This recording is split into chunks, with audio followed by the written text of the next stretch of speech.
Bienvenue sur Glow Your Life, le podcast inspirant pour oser vivre ses rêves. Nous parlerons ici de yoga, de mindset, de la vie en général. Si vous souhaitez en savoir plus sur mes formations de yoga, mes coachings, je vous invite à me retrouver soit sur mes réseaux sociaux Coraline Glow ou bien sur mon site internet coralineglow.com. Je vous souhaite une très belle écoute. Bonjour et bienvenue dans ce nouvel épisode du podcast Glow Your Life. Aujourd'hui, donc le sujet, ça va être l'importance de développer des compétences en marketing pour réussir en tant que professeur de yoga. Alors, qui suis-je pour parler de ce sujet ? Donc, pour vous redonner un contexte, j'ai commencé à enseigner le yoga en 2013, donc j'avais 23 ans. Et donc j'ai commencé à mon compte, en association, puis en auto-entreprise, puis après au sein de structures qu'on a créées avec mon mari, des sociétés SAS et SARL. Donc en 2013, lorsque j'ai commencé, je donnais des cours chez moi, enfin chez nous, dans notre domicile. Donc je poussais tous les meubles du salon pour accueillir, je crois que je pouvais mettre à peu près 5-6 tapis. Quand j'arrivais à compter correctement, à tenir les comptes à jour, parce que je vous dis ça parce qu'une fois, comme on me contactait soit par SMS, par Facebook, par mail, etc., si j'étais pas régulière dans le compte, ben je disais oui à certaines personnes alors que je tenais pas à jour mon petit cahier. Et une fois, je crois qu'on s'est retrouvés, on était 11. Donc ça l'a fait, mais c'était folklore parce qu'il a fallu que moi je me mette sur l'estrade de la cuisine. Enfin, c'était marrant. Enfin bref, donc j'ai commencé à la maison. Ensuite, je donnais des cours dans des parcs, aussi dans des salles de sport, des studios, salles de danse. Et je louais des salles aussi pour faire des ateliers, notamment plutôt le week-end. De là, en 2015, j'ouvre mon premier studio de yoga à Perpignan. 2017, je commence à former des professeurs de yoga. Donc en parallèle, en 2015, je crois que je fais une année complète seule, c'est-à-dire où j'enchaîne, c'est moi qui dispense les cours de yoga du lundi au dimanche. Je fais un petit burn-out, je commence à former de façon non officielle une amie, Marjorie, qui ensuite me relaie. Et de là, voilà, en 2017, je commence à former des professeurs de yoga. Et ensuite, donc, j'embauche des personnes pour dispenser des cours avec moi à Perpignan. 2019, on ouvre un second studio de yoga sur une péniche à Toulouse. Le Covid arrive, ça nous met dans des difficultés financières. Le studio de Perpignan ferme. Et là, entre-temps, sur Toulouse, on restructure, parce qu'il y a une baisse de la fréquentation. Donc, on restructure, au lieu d'avoir 2 salles, il n'y a plus qu'une salle. Et là, donc en juin 2024, je prends la décision, quand je dis je, mais c'est toujours avec Wang, parce qu'on est associé à 50-50, je prends la décision d'arrêter donc, les cours hebdomadaires, donc de fermer le studio de yoga pour me recentrer donc, sur les formations et sur les accompagnements en coaching mindset, parce que j'ai fait aussi en parallèle une formation avec David Laroche pour être coach mindset. Donc voilà un peu mon parcours par rapport à qui je suis pour parler de ce thème-là. Et je pense que c'est intéressant pour vous qui m'écoutez, parce que voilà, j'ai eu et j'ai aussi toujours plusieurs casquettes. Je suis passée par vraiment tous les échelons, en tant que prof indépendante, entre gérante de studio, formatrice. Et on a fait appel à moi aussi pour des prestations. Donc, j'ai vraiment une vision globale du métier et de la situation. Et c'est pour ça aussi que ça me rend... où je suis parfois pas très à l'aise, où j'ai décidé aussi, que dans mon choix aussi de fermer le studio de yoga, d'arrêter là à Toulouse, c'est aussi parce que voilà, j'ai une vision peut-être trop globale et que je comprends un peu tout le monde et que j'ai toutes ces parts en moi et que c'est difficile en fait de jongler. Parce qu'à un moment donné, soyons clairs, les intérêts des uns, alors j'aimerais qu'on soit toutes dans le même bateau, mais des fois c'est difficile parce que par exemple, un exemple très simple, le client, donc l'élève, veut payer son cours le moins cher possible. Le prof va être payé le mieux, le plus cher possible. Et le studio de yoga, il y a des charges qui sont inhérentes et veut gagner aussi le plus possible.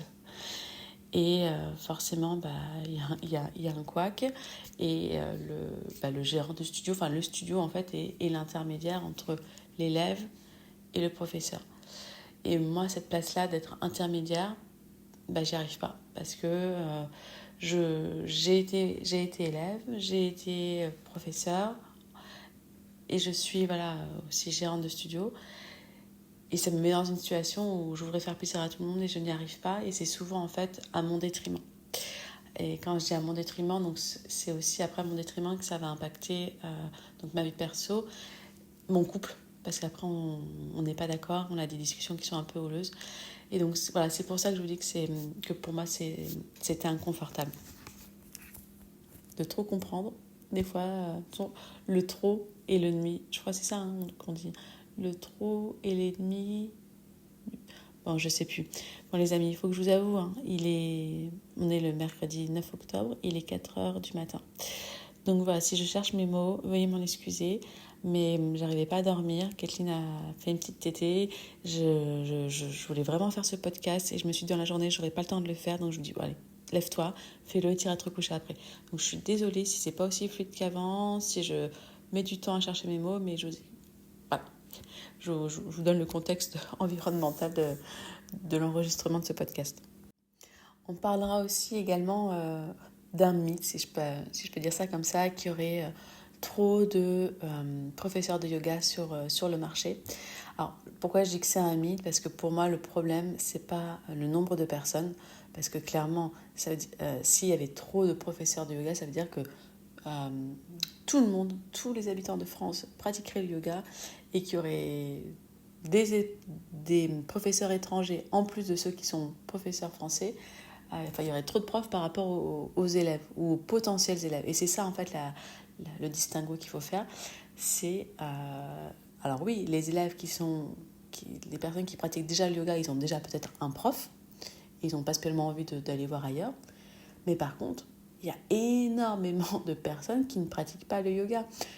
Donc, c'est pas tant un problème du nombre, mais plutôt un manque de communication et de marketing efficace de la part des professeurs qui n'arrivent pas à avoir des cours réguliers, à avoir des élèves réguliers sur leurs cours. Pourquoi le marketing est essentiel pour les professeurs de yoga ? Tout simplement pour se faire connaître.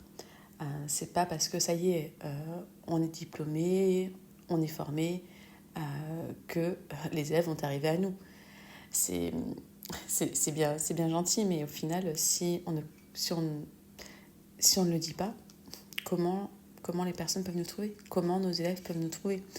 Alors, il y a toujours la possibilité, quand on ne veut pas faire de marketing, pour X raisons, qu'on n'aime pas ça, on n'a pas le temps, etc., d'être employé, d'être salarié en fait, que ce soit dans des salles de sport ou dans des studios de yoga. Alors soit salarié ou bien des fois dans des studios de yoga, la politique, on va dire le fonctionnement du studio est tel que, écoutez, nous on se gère de la com, c'est pas grave, vous n'en faites pas. Donc peut-être que là, en règle générale, ces studios-là, c'est le mode de rémunération, c'est que il n'y a pas de variation par rapport au nombre d'élèves inscrits sur un cours de yoga, mais voilà, c'est forfaitaire et peu importe le nombre de personnes, le prof reçoit son cachet indépendamment du nombre. Donc au final, le prof est moins investi dans la com. Et ça peut marcher, ça peut être gagnant-gagnant pour les deux au final. Hein. C'est toujours qu'est-ce qui est juste par rapport à soi et qu'est-ce qu'on est prêt à fournir au niveau du temps, de l'énergie et de l'investissement en règle générale. Donc forcément, il faut se faire connaître, c'est important de se faire entre guillemets remarquer. Donc ça passe par partager sa pratique avec soit un plus large public ou tout simplement en fait avec son environnement. Exemple, si je suis infirmière, je fais une formation de yoga, et pourquoi pas commencer déjà par partager ma pratique avec mes amis, peut-être au travail ou du moins par une association au sein du travail pour capter en fait, pour faire connaître. C'est pas Je ne peux pas faire venir des gens à moi s'ils ne me connaissent pas. Et on pense souvent en fait aller voir ailleurs, hein, comme d'hab, alors qu'on a autour de nous un public qu'on comprend, qui nous ressemble. Alors, ça ne sert à rien d'aller faire comme tout le monde, comme tout le monde, comme j'entends par là, comme les autres professeurs de yoga. Il suffit de regarder notre environnement, nos habitudes de vie, qu'est-ce que l'on aime, c'est quoi notre travail, où on vit aussi dans notre quartier, et d'adapter. Pour vous donner un autre exemple, moi quand j'ai commencé à renseigner en 2013, donc le yoga n'était pas du tout connu comme maintenant. On était vraiment aux prémices. Et donc moi j'étais formée en Ashtanga Vinyasa. Et je voulais commencer à donner des cours du Vinyasa. Déjà Vinyasa, à la prononciation, la plupart du temps, les personnes novices écorchent le mot. Donc ça ne jouait pas ma faveur. Vinyasa, ça veut rien dire, ça ne parle pas du tout. Donc je me suis dit qu'il fallait que je change le mot. Et donc je l'ai appelé Power Yoga. Alors le Power Yoga, oui, c'est une discipline. Donc c'est du Vinyasa, mais avec plus de cardio, plus de renforcement musculaire. Mais au moins, le mot, on dit power, même si on ne parle pas anglais, power, en règle générale, tout le monde sait ce que ça veut dire. Ou du moins, c'est connoté. Et c'est ce que je voulais. Moi, je voulais diffuser une image d'un yoga qui était dynamique, joyeux, on se met en forme pour un peu dépoussiérer, alors je parle en 2013, du yoga qui était un peu de perché, spiritualité un peu fumeuse. Non, c'est pas... ne m'en voulez pas, mais yoga d'association, on est dans des grandes salles et c'est plutôt papy-mamie qui est là. Donc voilà, Power Yoga, et ça a fonctionné. Ça a attiré un public. Et après, je peux leur faire du vinyasa pur, peu importe, mais au moins... Et puis, non, mais soyons clairs, il n'y a pas eu de tromperie sur la marchandise. C'était un yoga qui était dynamique. Mais au moins, j'ai réussi à faire... amener... Oui, bon, ok, c'est de la manipulation. Mais c'est de la bonne manipulation. Au final, plein de gens n'auraient jamais franchi le cap si j'avais pas mis ce mot power. Donc c'était aussi... Enfin, tout dépend de l'attention. Mon intention, elle était bonne, c'était de faire connaître cette pratique à un maximum de personnes.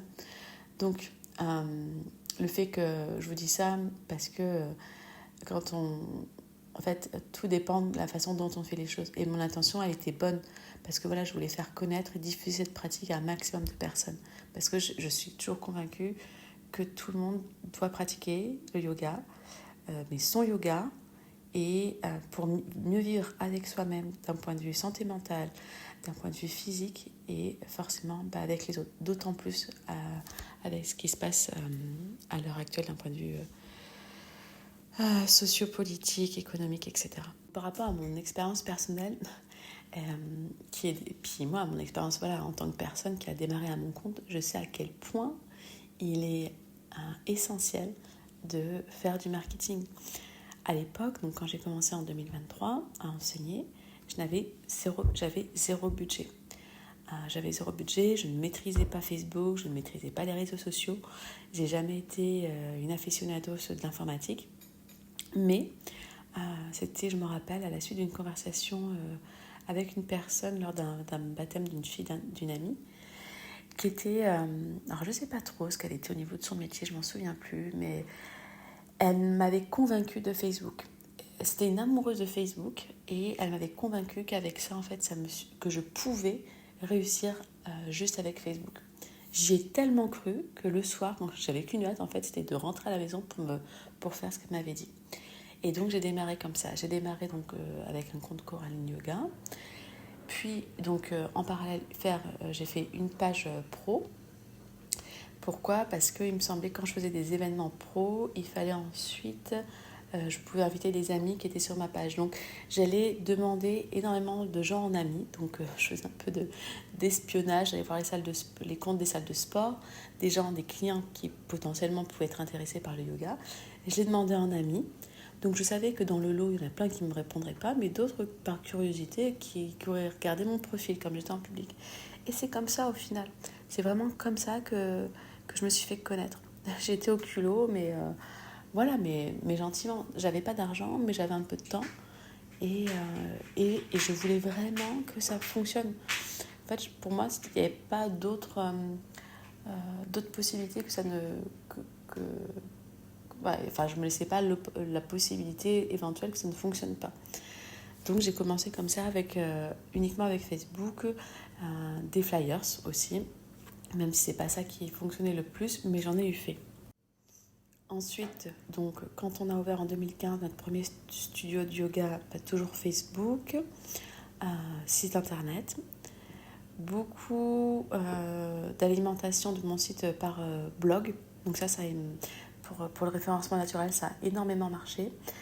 Ouverture d'une page Google Business, et donc je repartageais les articles sur mon compte business pour faire remonter. Et de là après, donc mon amie Marjorie me disait il faut que tu ouvres une page Instagram, etc.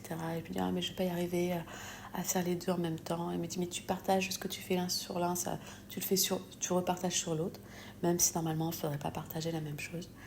Et je crois que voilà, peut-être en 2016 est née la page Facebook de Movie Yoga Perpignan, qui maintenant s'est transformée sur un autre compte qui est Jardin Secret. Mais donc voilà, ça s'est fait comme ça au final. Donc les réseaux sociaux, Facebook, Instagram, site internet, page Google Business, c'est tout. Donc comme je vous le disais tout à l'heure, le soi-disant mythe qu'il y ait trop de professeurs de yoga, c'est pas qu'il y a trop de profs de yoga, mais qu'il y a... Donc oui, c'est pas qu'il y a trop de profs, en fait c'est qu'il y a beaucoup plus de personnes qu'on le croit qui pourraient pratiquer le yoga, mais qui sont simplement pas atteintes par les bons messages, qui ne connaissent pas ces nouveaux profs, et ces nouveaux profs n'ont pas réussi à capter les personnes autour d'elles. Parce que on attire, quand on est enseignant de yoga, on attire les élèves qui nous ressemblent ou qui ont la même vibration, où il y a quelque chose qui est aimanté, qui match. Et le piège, c'est que quand on commence, c'est qu'on cherche à uniformiser son message à ce qui se fait de façon globale, ou ce qu'on va chercher ou ce qu'on suit sur les réseaux. Et donc au final, les personnes qui potentiellement pourraient venir à notre rencontre se reconnaissent pas en nous, parce qu'on ne porte pas le bon message, parce qu'en fait on emprunte le message de quelqu'un d'autre. Donc ça, c'est vraiment essentiel c'est ce qu'on apprend quand on fait une formation de yoga, de revenir à soi, etc. Mais quand après on switch sur la partie business du yoga, il y a quelque chose qui se brouille dans la majorité des profs et qui n'arrive pas à rester en fait alignés à leur pratique. En fait, c'est juste partager leur pratique. C'est pas plus. C'est communiquer autour de leur pratique, des bienfaits, de comment ils voient les choses, de qui ils sont, ce que leur yoga leur permet de faire. Alors oui, il y a des choses qui vont se ressembler avec d'autres, mais c'est de rester en fait le plus authentique possible pour arriver à se faire connaître auprès de personnes qui nous ressemblent et qui ont envie de faire un petit bout de chemin avec nous. Donc le marketing ou se vendre, parce que soyons clairs, quand on est enseignant de yoga, on se fait payer, donc on vend une prestation. Mais c'est pas... Voilà, quand le mot vendre, ça peut... surtout dans le yoga, c'est comme si il fallait qu'on ne soit pas payé, ou que même le prof de yoga, limite, il paye l'élève pour venir pratiquer. Mais je ferai une aparté après. En fait, c'est juste pour toucher ces personnes-là, c'est pour leur montrer, c'est les éduquer, leur dire attendez, regardez moi ce que je fais, regardez ce que moi ça m'a permis d'avoir, et ce que potentiellement ça peut aussi vous aider pour enrichir votre vie. Donc le marketing, c'est pour montrer, pour instruire. Quelqu'un ne peut pas venir au yoga s'il ne sait pas ce que c'est, ce que ça va lui apporter, à quoi ça ressemble et qui lui enseigne. Et pour ça, on n'a pas le choix. Il faut faire du marketing, il faut se montrer, ou il faut montrer certaines choses. Et pour moi, c'est pas... Oui, ça crée une dissonance entre vouloir enseigner et pas vouloir partager. Alors, on veut partager sa pratique, mais on ne veut pas en parler, on ne veut pas montrer. Alors, j'ai envie de dire cocotte. Trois options. Donc, la première option, c'est... Donc, si tu n'as pas envie de marketer, soit tu te mets en salarié dans une entreprise, une salle de yoga ou une salle de sport, etc. et tu gères rien. Voilà. Soit tu as beaucoup d'argent et tu fais appel à quelqu'un qui gère tes réseaux sociaux, qui te filme, enfin, beaucoup d'argent, enfin, ou du moins tu as le budget nécessaire pour faire ça. Et je vous ai annoncé un troisième point, mais il m'est sorti de la tête, donc peut-être qu'il me reviendra un peu plus tard. Donc pour revenir sur le point qu'il y a trop de professeurs de yoga, que c'est dû aux fautes des formations, etc. Alors, donc depuis 2017, je dispense des formations. Je crois que je suis rendue à peu près à plus de 330 personnes formées. Donc sur des formations de professeurs de yoga qui sont destinées pour enseigner, du moins quand on fait ces formations-là, on a les capacités, les outils pour commencer à transmettre. Mais 80% de mes élèves ne veulent pas enseigner à la fin de la formation et n'enseignent toujours pas. Elles ont fait, alors je dis elles parce que à 99% ce sont des femmes, la formation pour elles. Et donc de temps en temps, elles peuvent donner un petit cours à des amis ou un petit pour dépanner quelqu'un, une professeure, etc. Mais 80% d'entre elles n'enseignent pas. Il n'y a que 20% des personnes que j'ai enseignées sur les 320 qui ont franchi le cap d'en faire leur activité principale ou du moins une activité secondaire, mais professionnelle, pour enseigner. Donc, je pense qu'il faut arrêter d'avoir l'image oui, ce sont les formations de yoga, ça forme trop de profs, il n'y a plus de place, etc. Stop. Quand quelqu'un déjà est intéressé par l'une de mes formations de yoga, on s'appelle pour voir le projet professionnel et je rappelle tout le temps qu'une formation de yoga, le premier objectif, c'est pour soi, c'est se former soi. On ne peut pas savoir si on a envie d'enseigner tant qu'en fait on n'a pas eu les outils pour comprendre comment on enseigne, la méthodologie, et tant qu'on n'a pas fait de cas pratique. Alors on peut avoir cette envie, mais attention, cette envie, elle doit être secondaire par rapport à l'envie de se former soi, de se faire du bien à soi, d'avoir les clés essentielles pour sa propre pratique et pour avoir en fait cette aide qui est accompagnatrice pour tout au long de sa vie. Mais voilà, l'envie de transmettre doit venir en second plan parce qu'on ne sait pas au final si c'est quelque chose qui est fait pour nous, si au final on a envie de partager, parce que des fois de garder les choses pour soi, c'est pas plus mal aussi, hein. Tout le monde n'est pas fait pour faire les mêmes choses. Par exemple, j'adore beaucoup le Pilates sur réformeur et je me suis dit, est-ce que je ferais pas une formation Pilates réformeur? Et là je me suis dit, mais attends, est-ce que tu aimes pratiquer ou est-ce que tu aimerais l'idée d'enseigner? Et en fait, clairement, non, j'aime l'idée de pratiquer pour moi, mais enseigner le Pilates, pourquoi pas un jour, mais c'est pas mon envie primaire, principale pour l'instant. Donc c'est important de rappeler que le rôle des formations de yoga n'est pas uniquement de créer des professeurs, hein, de former des professeurs, mais c'est surtout d'aider à développer une pratique qui est plus consciente, à mieux comprendre son corps, son esprit, et d'avoir cet outil qui est en soi, dont personne ne peut s'emparer et qui nous suit tout au long de notre vie si on l'alimente, en fait, si on l'arrose régulièrement. Pour moi, là, qui suis jeune maman, à un moment donné, il faut que j'arrête de dire jeune maman, parce que ça fait 13 mois, mais si j'avais pas eu ce parcours-là, donc j'avais pas eu le yoga, ma pratique avant que j'accouche, et puis aussi tout mon accompagnement mindset, hein, mais essentiellement yoga, je ne pourrais pas être la mère que j'avais envie d'être pour Kathleen. De ne pas la mettre en collectivité, de s'en occuper H24, etc.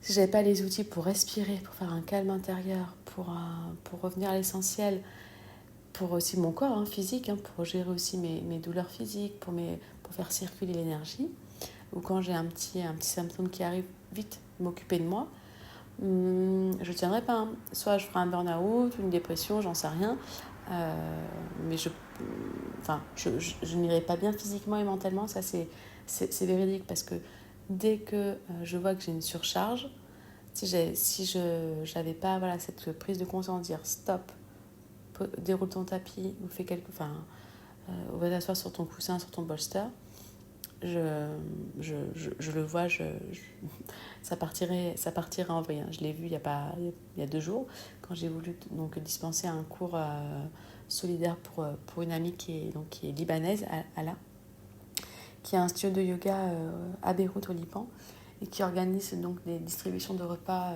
pour ceux qui ont été bombardés à Beyrouth et autour. Et donc je voulais donc créer un cours et au final, le lundi, j'ai pas eu le temps et l'espace pour le faire. Kathleen m'a sollicité. Et je n'étais pas, en fait... alors, ce n'est pas que de sa faute, hein, j'aurais pu très bien la laisser à Wang. Alors, Wang n'était pas trop dispo non plus. Mais me dire, tant pis, j'allais pleurer et tant pis. Mais c'était pas possible. Je suis pas capable de faire passer ma fille, en fait, en second temps et de gérer en moi, en fait, ce que ça me ferait. La semaine dernière, j'étais inscrite à un cours de yoga pour moi. Et je m'apprête à partir. Et déjà, Kathleen commence à pleurer. Elle n'est pas bien les ronrons. Mais elle pleure vraiment. Et Wang, je demande à Wang, tu veux que je reste? Elle me dit non, vas-y. Attends, à un moment donné, elle va se calmer. Alors oui, certes, elle va se calmer. Mais donc je sors, je claque la porte. Dans le couloir, je l'entends hurler. Je dis non, je peux pas. Je peux pas. Évidemment qu'elle se serait calmée, mais partir là comme ça, et c'est comme ça, pour moi, elle a que 13 mois, c'est pas possible. Je ne sais plus pourquoi je vous dis ça. Mais donc du coup, j'ai fait demi-tour et je suis restée avec elle. Je sais pourquoi je vous dis ça. C'est quoi, j'avais les clés pour dire stop. Voilà, c'était quelque chose que je voulais faire vraiment qui me tenait à cœur. Et j'étais vraiment pressée comme un citron lundi pour faire ce cours solidaire. Parce que je reversais tout l'argent récolté des élèves qui étaient inscrits donc, pour mon amie pour qu'elle achète de la nourriture. Et je me suis dit, j'ai pas le temps, j'ai juste préparé la partie introduction, j'ai pas eu le temps de préparer la playlist, j'ai pas fait le flow, j'ai pas préparé la méditation. En fait, il me faut au moins 1 heure devant moi. Et je n'avais clairement pas cette heure. Et dans l'après-midi, il fallait que je sorte Kathleen aussi au parc pour qu'elle prenne l'air. Et j'arrivais pas. J'étais vraiment pas bien. Et je disais à Wang, écoute, là, il faut vraiment que tu m'aides parce qu'aujourd'hui, je passe vraiment une sale journée. Et là, donc, c'était Coraline, mais est-ce que ça mérite de te mettre dans cet état-là pour cette cause-là? Alors, j'ai envie de dire oui, parce que ça me tient à cœur. Mais en même temps, c'est pas à Kathleen de payer les pots cassés, de mes choix. Et tout ne dépend pas que de moi. Donc, par exemple, d'avoir fait cette initiative-là, peut-être que ça a montré, je ne vais pas dire un exemple, mais une idée à quelqu'un d'autre pour le faire, qui a plus l'espace, plus le temps que moi à l'heure actuelle de le faire. Quand Kathleen n'était pas là, j'ai fait plein de choses. Et là, maintenant, voilà, je ne peux plus. Et je pense je dis ça pour moi, hein, que j'accepte de laisser la place et que pendant ce temps-là, où je suis très honnête, authentique, hein, c'est Kathleen ma priorité, je ne peux pas m'occuper d'autre chose. Donc, voilà, je ne suis pas présente pour mes amis, je ne suis pas présente pour des causes qui me sont chères. Et c'est comme ça. Il y a eu un temps avant, puis il y aura un temps après. Donc, je me suis fait une promesse, c'est que j'arrête de vouloir essayer pour l'instant. Parce que c'est contre-productif. À chaque fois, ça me met dans des états qui sont vraiment pas bons. Et heureusement que j'ai cette capacité de lâcher prise et à faire un pas de recul pour me dire stop, c'est pas grave. D'avoir pris mon courage et de dire j'annule. Parce que là, il a fallu quand même que je communique auprès des personnes qui avaient réservé. Alors évidemment, je les ai remboursées, il n'y avait pas de souci de ce côté-là. Mais de leur dire, d'être honnête avec elles, je leur ai dit la vérité que je n'arrivais pas. J'y ai cru, j'ai cru en moi que j'allais réussir, mais en fait, comme tout ne dépend pas de moi et que ma priorité, c'était pas ce cours, mais c'était ma fille, j'ai pas réussi. Donc tout ça pour vous dire que heureusement que j'ai commencé le yoga quand j'avais 19 ans, que j'ai processé, que j'ai évolué, que le yoga a évolué avec moi, parce qu'aujourd'hui, les moments de challenge que j'ai, sans ça, je n'y arriverai pas. Vraiment, j'y arriverai vraiment pas. Donc, pour résumer, par rapport à mon expérience de formatrice depuis 2017, je peux clairement vous dire que les formations de yoga sont avant tout un moyen de développement personnel, un chemin personnel, et pas une préparation directe à l'enseignement. Alors, on apprend à enseigner, mais c'est pas parce qu'on est diplômé d'une formation qu'on est un super prof de yoga. Hein. Il faut continuer, on a la base, mais il faut continuer déjà à se former. Il faut continuer à pratiquer personnellement. Et il faut se lancer, donc c'est-à-dire commencer à donner des cours Donc je dis toujours dans les formations, commencez à donner des cours avec des personnes avec qui vous êtes à l'aise. Alors c'est pas ces personnes-là qui vous feront des bons feedbacks parce que elles vont brosser bouboule votre ego et vous en avez besoin, hein, c'est important de pouvoir avoir confiance en soi, mais aussi de vous confronter à des personnes qui vous diront j'ai pas compris, ou c'était trop difficile, ou pour vous faire évoluer en fait. Donc de commencer avec des petits groupes pour ensuite vous donner suffisamment confiance, et puis d'aller peut-être avec un public qui est au départ qui est moins exigeant, puis pour ensuite aller avec un public qui l'est davantage. Donc je vous l'ai déjà dit et je réitère, pour moi, tout pratiquant de yoga devrait suivre une formation de yoga. Pour moi, c'est vraiment indispensable, et alors, je vais pas dire un prérequis, mais un peu quand même. Sur un cours collectif, le yoga n'est pas du tout adapté à chaque personne. Le prof ne peut pas. Il donne en fait une esquisse d'une posture, une direction, voilà, une destination. Mais chacun, il y en a qui préfèrent y aller en vélo, d'autres en trottinette, d'autres à pied, d'autres en train, d'autres en avion, etc. Et donc, pour que ce soit le plus adapté pour soi, par rapport à son corps, à ses besoins, il faut avoir la connaissance, en fait. Se dire, non, tiens, cette posture, je m'arrête là. Cette posture, je prends ce matériel-là. Cette posture, je prends dans cette variation-là. Ou je modifie comme ça. Parce que le prof, il ne peut pas, sur un cours collectif, être derrière chaque élève pour lui dire, tiens, toi, selon de ce que je vois, hein, et c'est une indication qui est externe, tu devrais faire ça. Parce qu'on apprend donc en formation, oui, il y a l'indice de le visuel, mais il y a aussi, quand j'ai une information visuelle d'une posture sur un élève, c'est de communiquer avec l'élève, savoir comment l'élève ressent la posture à l'intérieur de soi. Parce que le plus important, c'est pas ce que le prof voit, mais c'est comment l'élève le ressent. Donc moi, ok, je donne un cours, je vois un élève qui est en difficulté dans une posture, je vais lui suggérer quelque chose, mais j'ai besoin de son feedback pour savoir si c'est mieux ou pas. Et c'est toujours l'élève qui aura raison.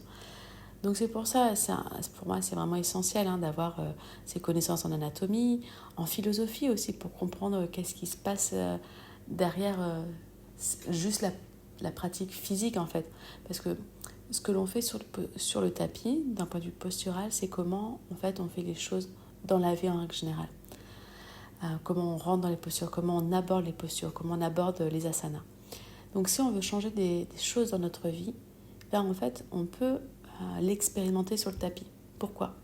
Parce que c'est beaucoup plus facile de se gérer soi tout seul sur le tapis que de changer des choses quand on est en mouvement dans la vie avec tous les paramètres extérieurs. Donc vous voyez, dans tous les cas, même si vous n'avez pas spécialement envie d'enseigner ou vous n'avez pas du tout envie d'enseigner, vous allez apprendre énormément de choses sur le yoga pour vous, ne serait-ce que déjà avoir une routine de méditation, de vous faire des routines bien-être sur votre tapis, des pranayamas, donc tout ce qui est breathwork, respiration, de la pleine conscience, et puis de vous créer des petites séquences aussi, de petits flows qu'on appelle ça, pour que ces flows, votre pratique physique s'adapte à votre planning, parce qu'on n'a pas forcément une heure devant soi, et à vos besoins, puis au moment de la journée également. Aussi, ce qui est important pour moi de vous rappeler, d'échanger à ce sujet, c'est que quand on veut enseigner le yoga, c'est comme si il fallait du jour au lendemain lâcher tout et devenir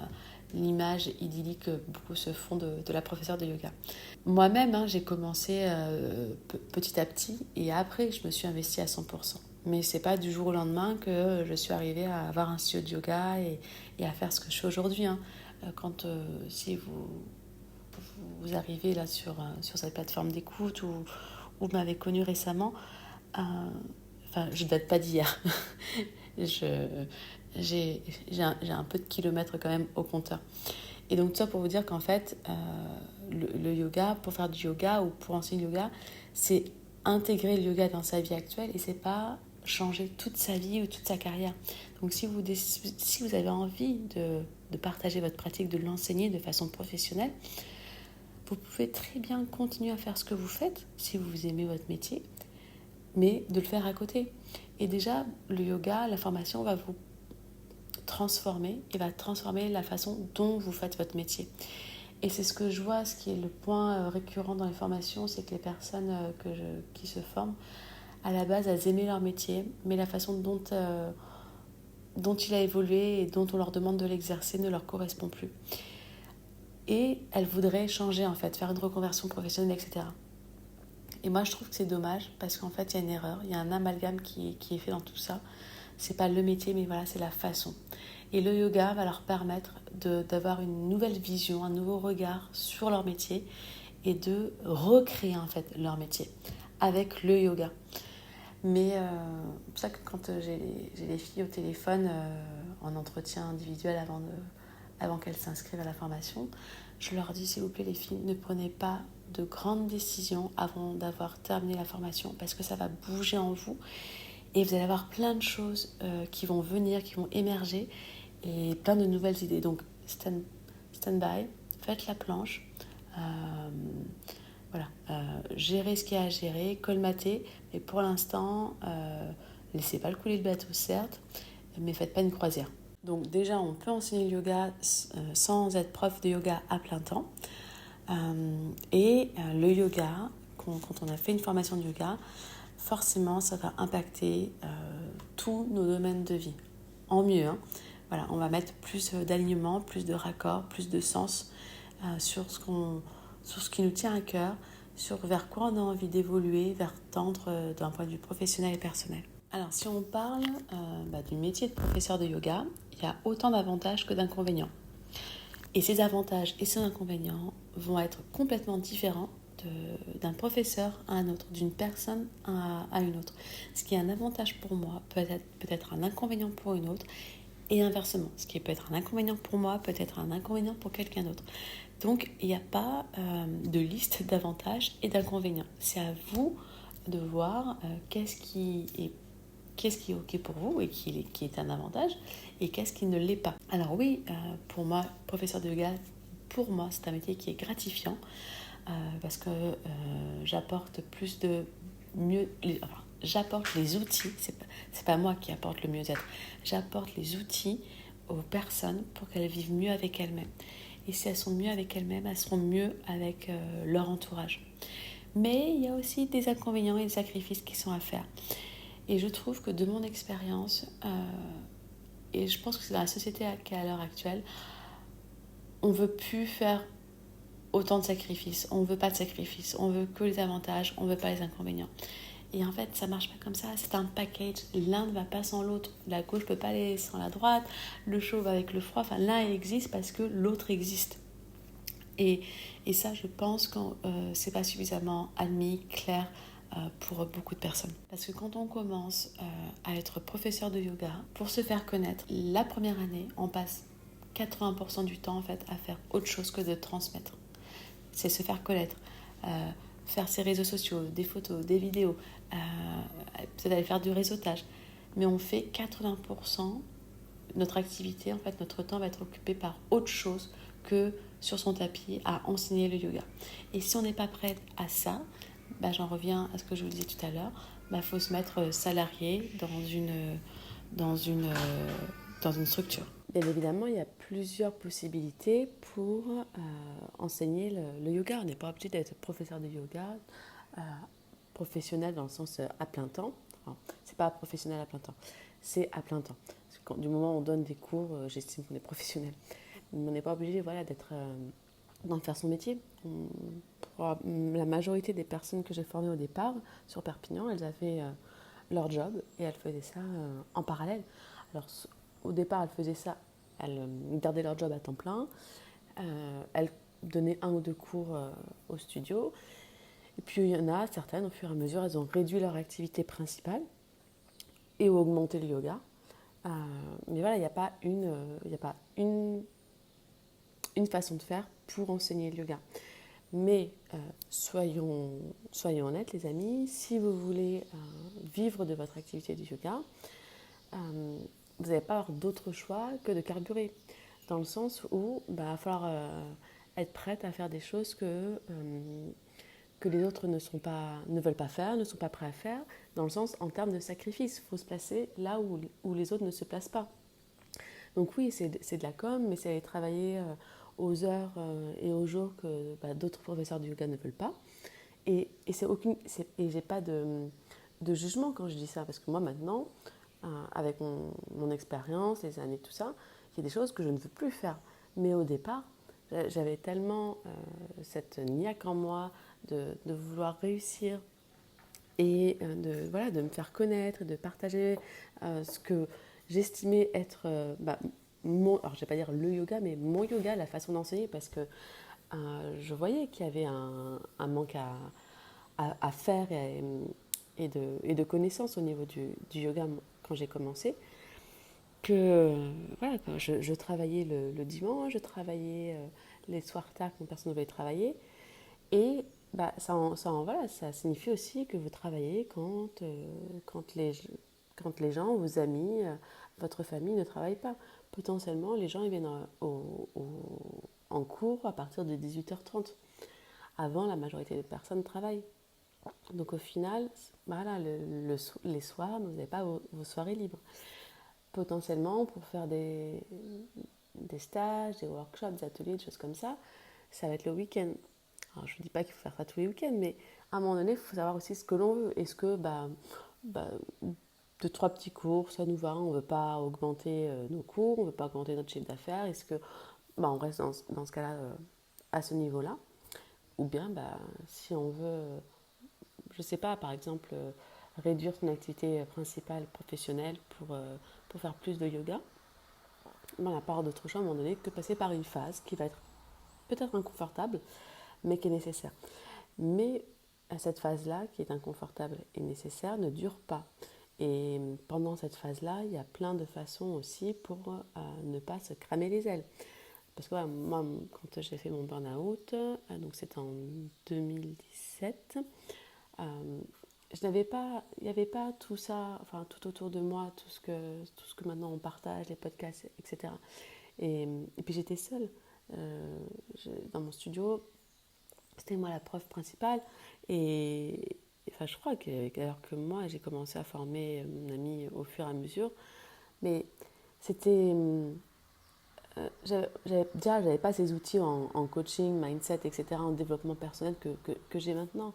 Mais là, maintenant, je pourrais très bien faire un programme pour le prof de yoga qui veut se lancer ou toute autre personne dans l'entrepreneuriat qui a envie voilà, que son activité fonctionne, mais sans se cramer les ailes. Donc c'est aussi appliquer à soi-même les choses qu'on prône dans le yoga.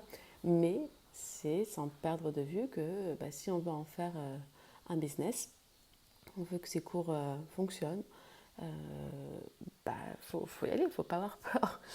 Et il y a plein de façons voilà, de ne pas se cramer, puis de maintenir son chiffre d'affaires ou d'augmenter son chiffre d'affaires sans se ruiner sa santé. Je vous donne un exemple, mais au lieu d'aller dans des salles ou de louer des salles qui sont petites à 10 personnes, passer sur du 15 personnes déjà. Peut-être arrêter les cours soit d'arrêter ou augmenter les tarifs sur des cours où il y a moins de personnes. Par exemple, le matin.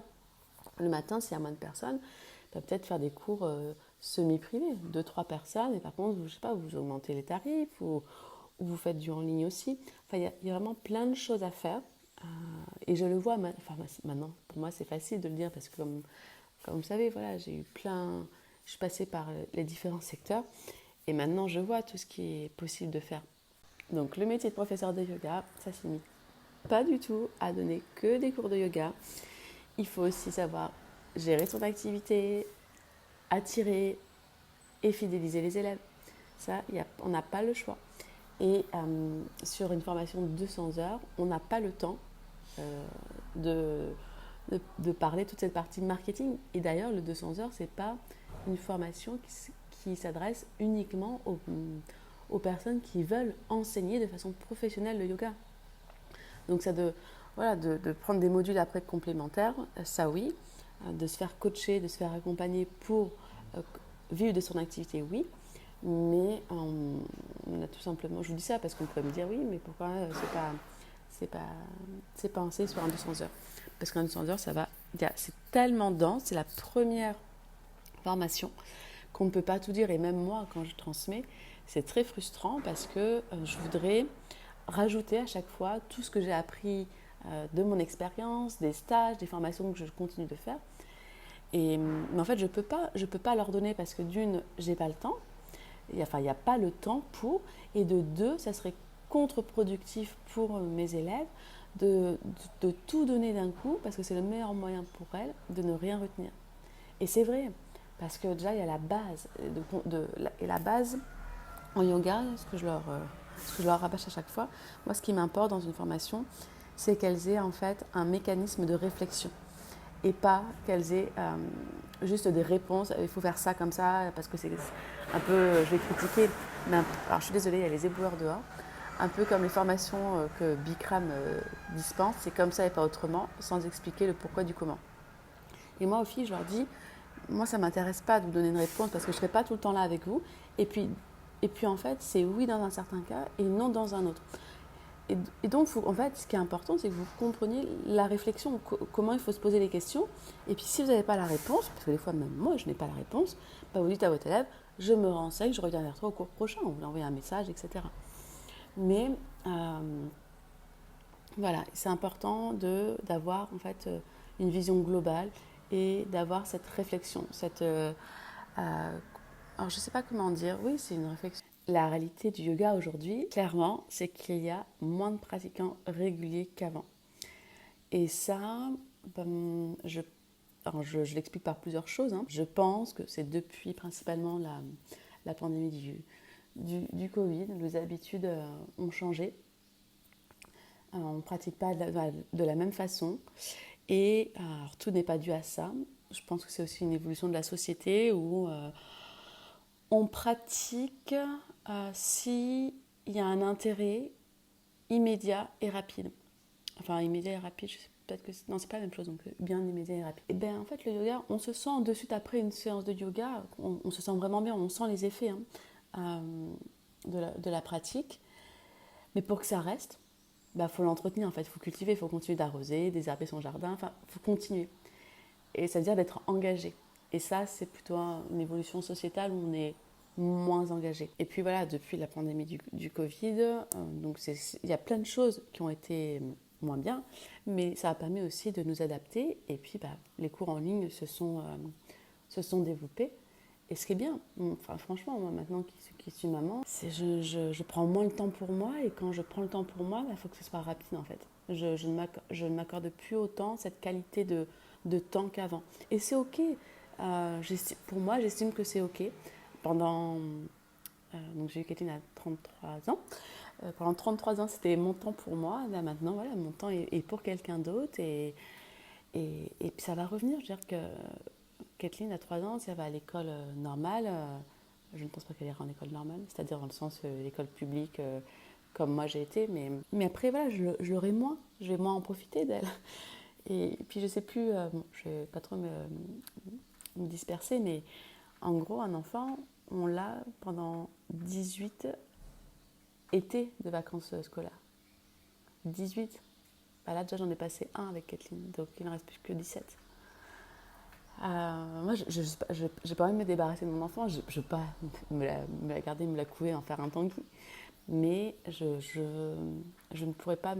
Je sais que je ne peux pas éviter de me dire que j'aurais fait de ne pas regretter, mais par contre, j'aimerais me dire, et je me dis tous les jours, je fais mon maximum. Voilà. Ça, c'est vraiment mon truc, je sais que je fais mon maximum avec elle. Bref, revenons au cours en ligne. Donc moi, les cours en ligne, c'est vrai que c'est pratique. Déjà, on peut trouver différents timings. On n'est pas obligé de faire des cours de 60 minutes, de 90 minutes. On peut faire des cours des fois de 5, 10, 15, 20, bref, minutes.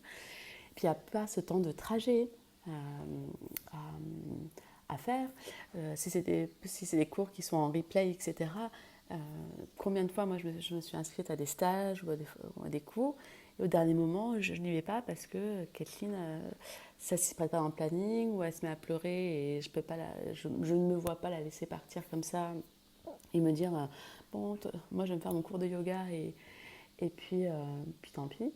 Enfin, même si après, je sais très bien qu'elle va se calmer, mais je ne peux pas pour l'instant. Donc, c'est vrai que pour les pratiquants, les cours en ligne, c'est super. Et puis, pour les profs de yoga aussi, ça leur permet de développer de transformer, de se réadapter aussi au marché et puis de proposer d'autres cours en ligne. Mais faut-il aussi le vouloir, s'intéresser aux moyens techniques. Parce que moi, tout ça, tout ce que je fais à l'heure actuelle sur les réseaux, etc., je n'ai pas fait de formation à la base.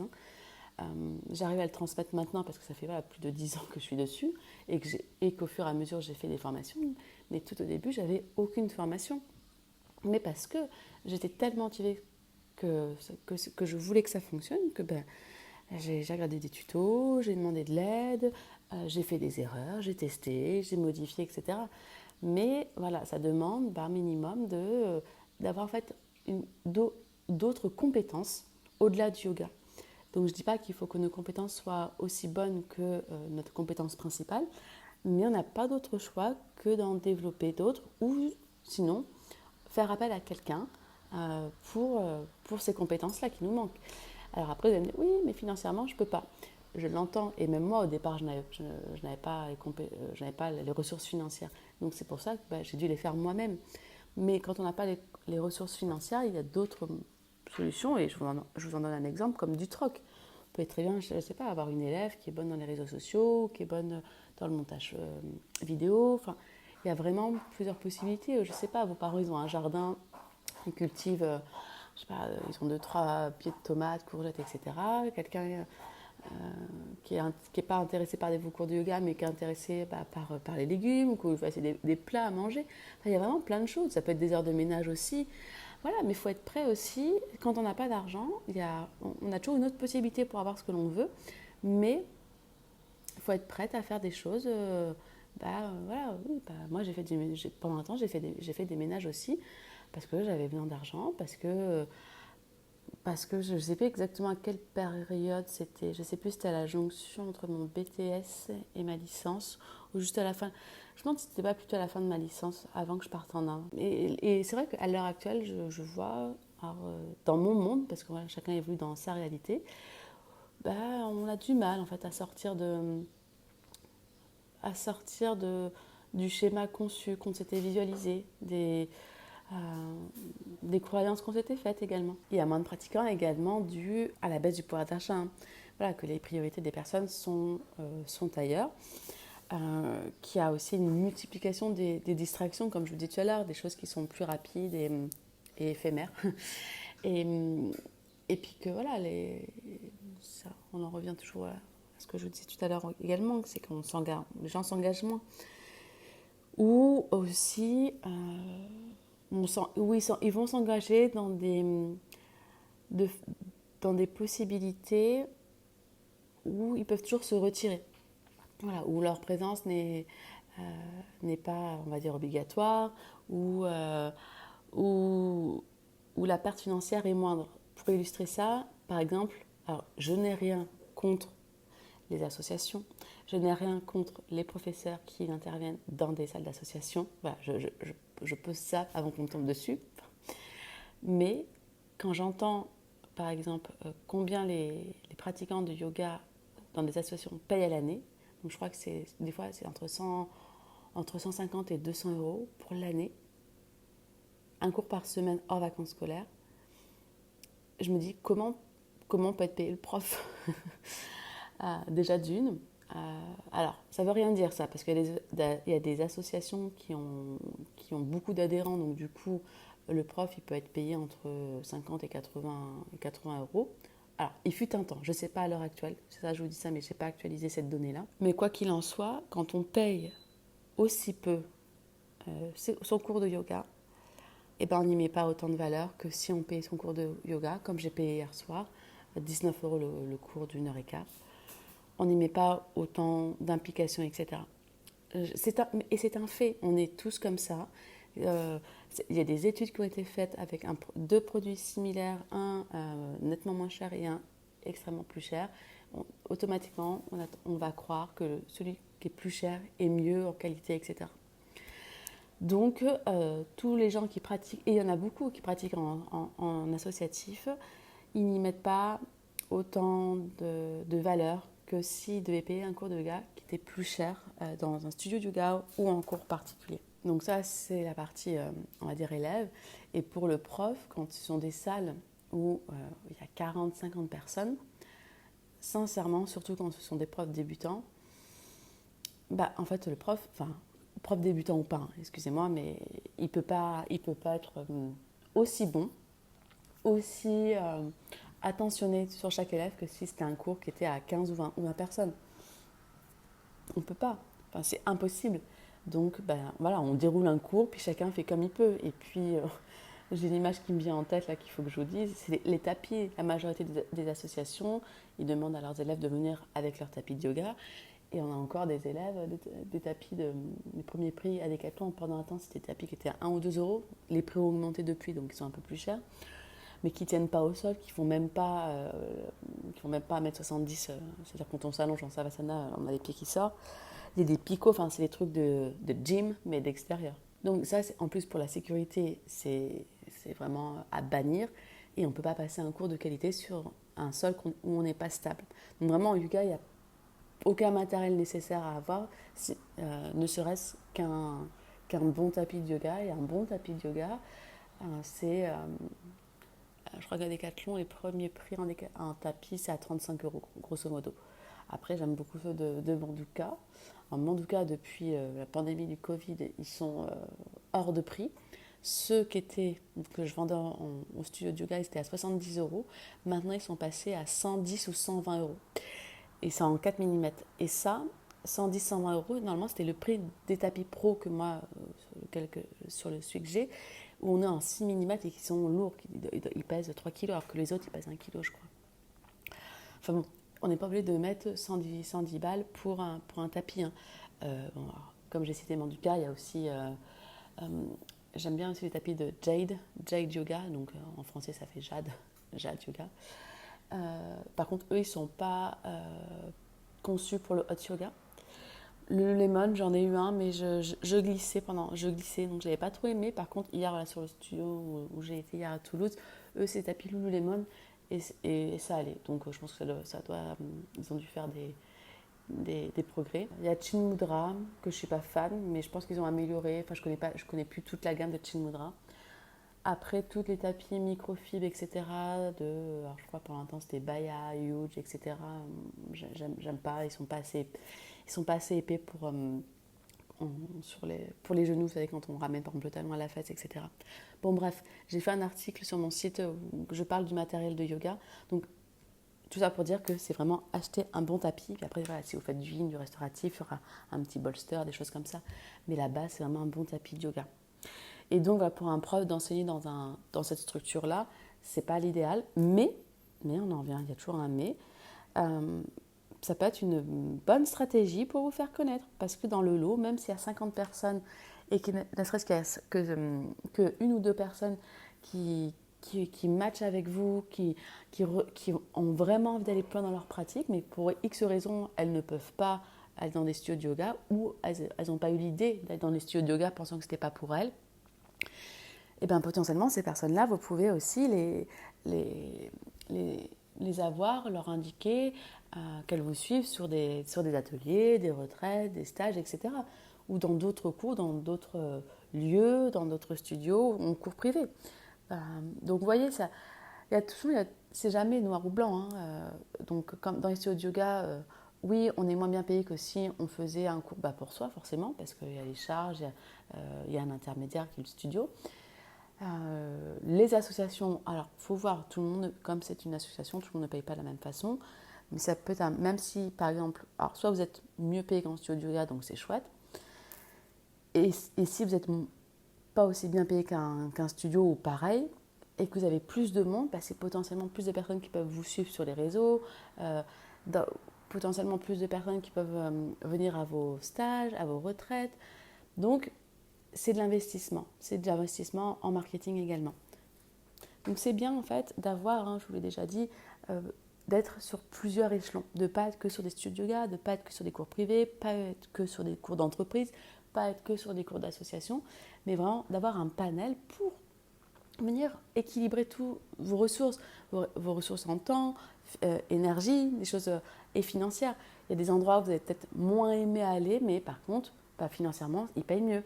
Ou vous allez moins aimer y aller, mais par contre, c'est vrai qu'il y a beaucoup de gens et à chaque fois, vous récupérez plusieurs élèves sur des cours ailleurs ou sur des ateliers que vous organisez. Enseigner le yoga en étant à son compte, être professeur de yoga, ce n'est pas que donner des cours. Ça va au-delà de la pratique, donc de préparer son cours et de le donner. Il y a un avant qui est beaucoup plus important et beaucoup plus long, qui demande beaucoup plus d'énergie que pendant le cours. Et il y a le après. Donc en fait, le après le cours de yoga rejoint le avant cours de yoga. C'est aussi créer des liens avec ses élèves, c'est construire une communauté et puis gérer son entreprise. Comme je vous le disais, il faut avoir plusieurs petites compétences en marketing, en communication, en gestion financière, en technique informatique, etc. Parce que ça fait partie du job. À moins de basculer sur du salariat. Donc en fait, ma décision d'avoir fermé mes 2 studios a été influencée aussi par mon besoin de me réinventer en permanence et puis de m'adapter à ces changements, mais pas tant aux changements extérieurs, mais à mes changements, à mes propres changements, à ma propre évolution. Et qu'en aucun cas je regrette par toutes les phases par lesquelles je suis passée, même les plus difficiles, parce que je ne serais pas là où j'en suis aujourd'hui si je n'avais pas traversé tout ça. Et je vois en fait que tout ce que j'ai vécu, tout ce que j'ai fait, mes choix, etc., ont un sens et me permettent en fait et vont me permettre encore de mieux accompagner. Parce qu'encore hier, je me disais de proposer vraiment un programme pour un accompagnement pour les profs qui veulent augmenter leur chiffre d'affaires, elles ne savent pas comment se lancer. Donc en fait, le truc, c'est qu'elles ne savent pas comment se vendre, comment communiquer, parce que elles se disent qu'elles n'aiment pas vendre, le yoga, il ne faut pas vendre. Donc forcément, elles n'ont pas beaucoup de cours de yoga et d'élèves. Donc elles se disent, je ne suis pas faite pour ça, ça ne marche pas, je ne suis pas une bonne prof. Mais en fait, c'est pas ça le problème, c'est juste que tu ne sais pas faire. Et ça s'apprend. Il faut juste avoir les outils pour le faire. Et donc moi, grâce à mes 2 entreprises, j'ai pu aussi au fur et à mesure, alors oui, au départ j'ai appris sur le tas, puis après, comme ça fonctionnait bien, le chiffre d'affaires tournait, etc., j'ai pu investir dans des formations pour apprendre sur des formations auxquelles les professeurs de yoga indépendants ne peuvent pas faire. Parce que, ne peuvent pas. Faut tempérer ne peuvent pas. On peut tous, et tout dépend où on met nos priorités.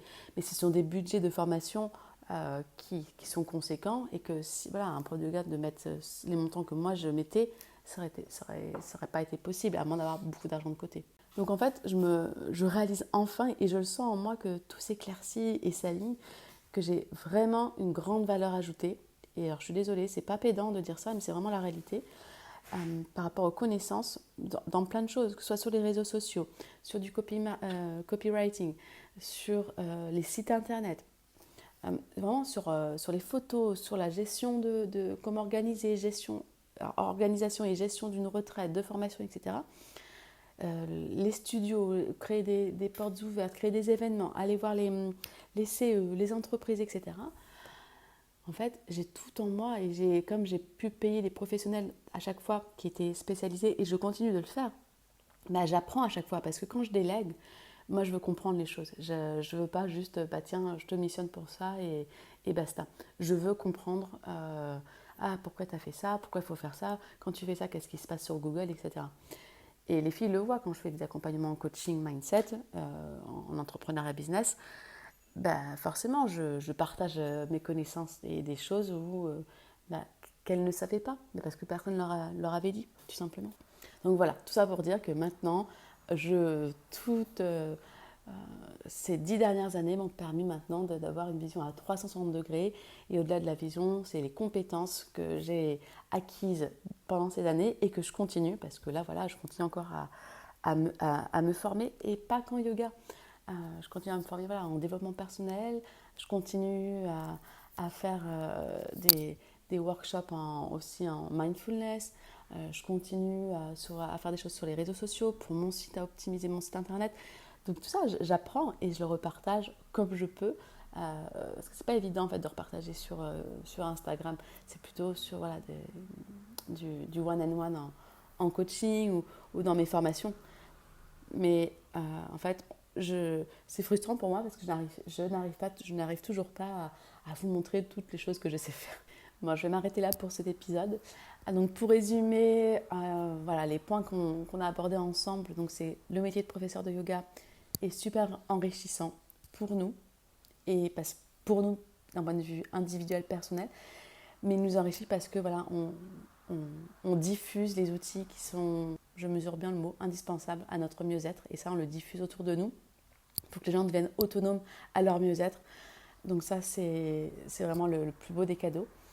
Il nous demande aussi bien plus que de savoir enseigner. Et ça, je pense que quand on se lance, peut-être que les personnes ne sont pas suffisamment préparées, qu'il exige de nous des compétences en marketing, en gestion, etc.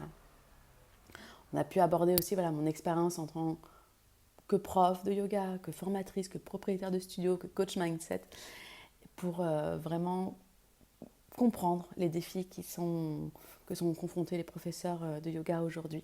Et surtout, se rappeler qu'il n'y a pas trop de professeurs de yoga.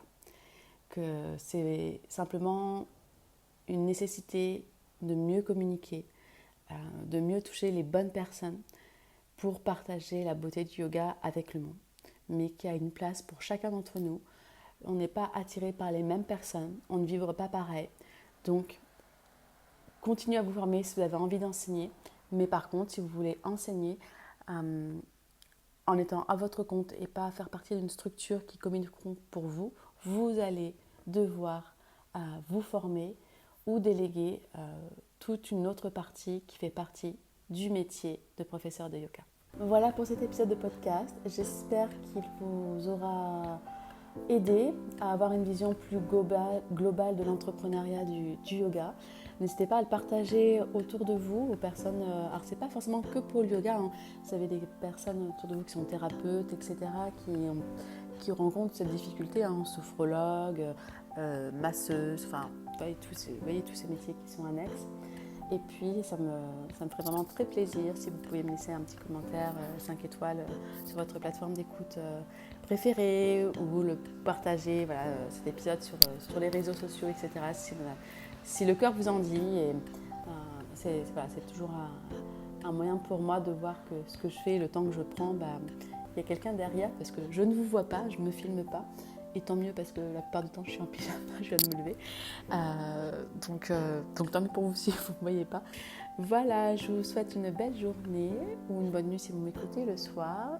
En tout cas, merci d'avoir passé ce temps avec moi. Je vous souhaite une très belle journée et je vous dis à très bientôt dans le prochain épisode de Glow Your Life. Bye bye.